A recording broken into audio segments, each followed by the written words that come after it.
আসসালামু আলাইকুম, সবাই কেমন আছেন? সকল মুসলিম ভাই বোনদেরকে জানাই ঈদ মুবারক, ঈদ মুবারক, ঈদ মুবারক। ভাই,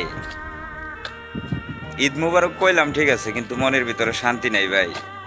আজকে একটা ঈদের দিন, কেউ খোঁজ খবর নিয়ে দেখলো না কেমন আছি, ভালো আছি না খারাপ আছি। আসলেও এরকমই হয় আমগোর সাথে, আমগোর মতো প্রবাসীদের সাথে এরকমই হয়। কেউ কখনো খবর নিয়ে দেখে না আমরা একটা ঈদের দিন কিভাবে ঈদ করলাম, ঈদের নামাজ ঠিক মতো পড়লাম কিনা, সকালবেলা কি খাইলাম কি খাইলাম না, কেউ কখনো খবর নিয়ে দেখে না ভাই। আসলে প্রবাসীদের ঈদ বলতে কোনো কিছু নাই ভাই। প্রবাসীদের পুরা কপাল, ঈদের কপাল নাই ভাই। ঈদ, সুখ, শান্তি এগুলা প্রবাসীদের কপালে থাকে না।